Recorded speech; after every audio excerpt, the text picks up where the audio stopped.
Hey everyone, today we're diving into the fascinating history of the Maori people, the first people of New Zealand, also called Aotearoa. They have an incredible story, deeply tied to the land. For centuries they thrived on these islands, building strong communities, amazing art, and a deep respect for nature.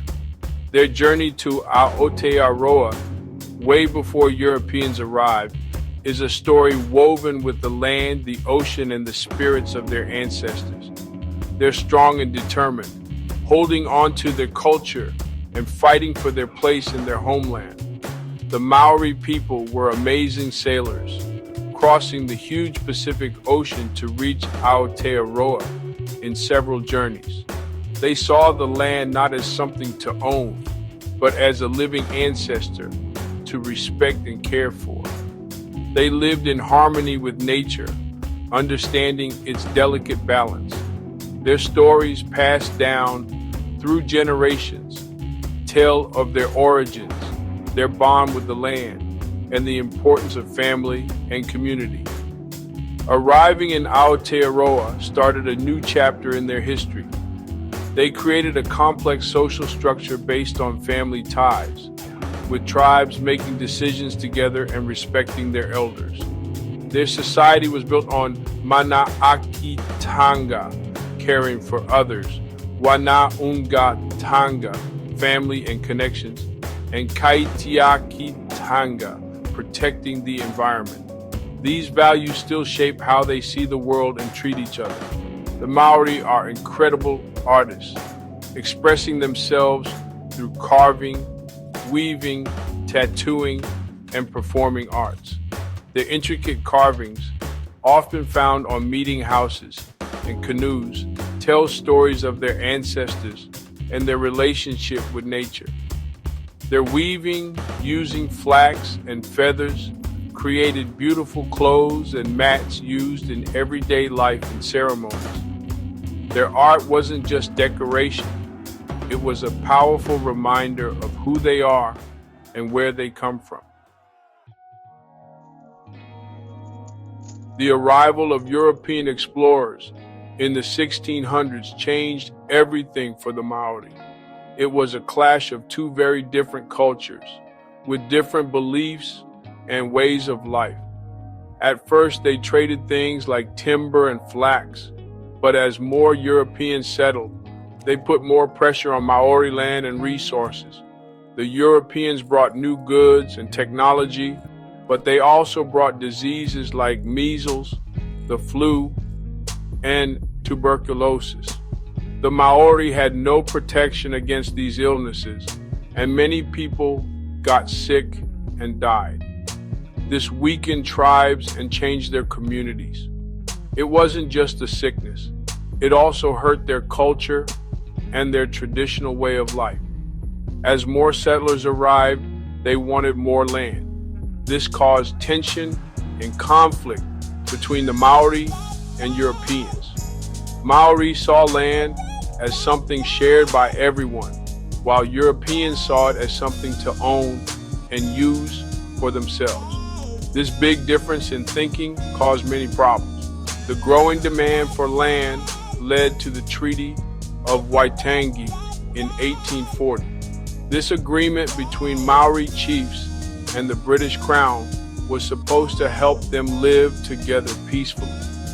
But arguments about what the treaty really meant caused problems for many years to come, especially about who owned the land and who had the right to make decisions. The Treaty of Waitangi, signed in 1840, was a huge moment in New Zealand's history. It was meant to give the British Crown control over New Zealand, but also protect the Maori people's lands, forests, and other treasures. But there were differences between the English and Maori versions of the treaty, which caused confusion and arguments. The English version gave the Crown control over New Zealand, while the Maori version used the word kawanatanga, which means governing, not owning everything. This important difference, along with other mistakes, led to disagreements about land and how much control the Maori still had. The Maori thought they were making a deal to share power, not giving it all away. After the treaty, the British government often broke their promises to the Maori. They took Maori land, sometimes using tricky reasons or even violence. Maori people lost their land and their traditional way of life. The treaty, meant to protect them, was used against them. The Treaty of Waitangi is still causing arguments today. It reminds us of the difficulties of colonization, how easily agreements can be misunderstood, and the lasting impact of broken promises. The Maori fight for fairness is tied to this treaty, a document that represents both a difficult past and the hope for a better future. The mid-1800s saw the New Zealand Wars, where Maori tribes fought against the British Army and settlers. These wars started because of arguments over land, cultural differences, and the loss of Maori control.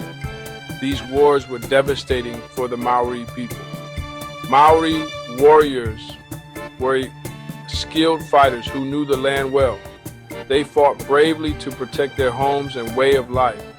The New Zealand wars were brutal and unfair. The British had better weapons and more soldiers. They often burned villages, destroyed crops, and took Maori land. Maori communities, already weakened by diseases, faced losing their homes, going hungry, and losing the land of their ancestors. Even though they fought bravely, the British had too much power. The wars resulted in Maori losing a lot of land and more of their independence. The Treaty of Waitangi, which was supposed to protect Maori rights, was often ignored or twisted to justify taking their land and stopping their resistance. The New Zealand Wars still affect Maori society today. The loss of land and the disruption to their lives had a huge impact on their well-being, their identity, and their relationship with the Crown.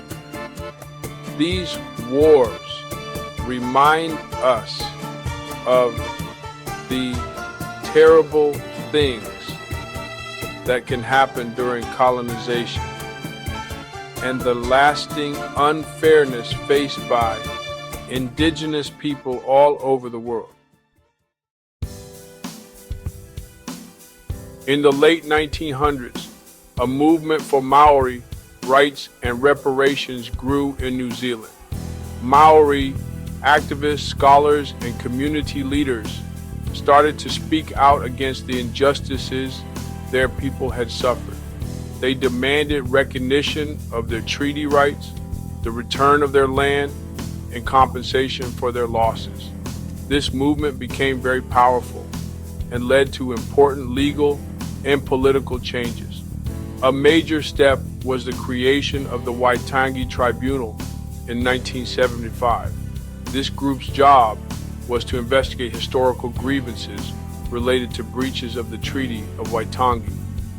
The tribunal listened to claims from Maori people, investigated what happened in the past, and made recommendations to the government about how to make things right.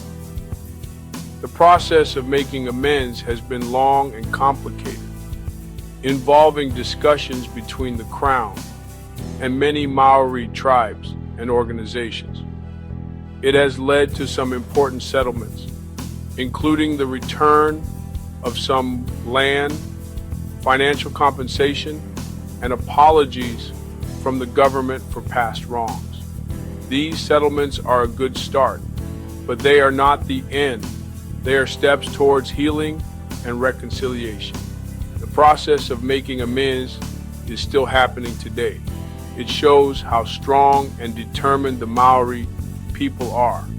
They are committed to seeking justice for past wrongs and creating a better future for themselves and for generations to come. Thank you for listening. Please give a thumbs up and subscribe.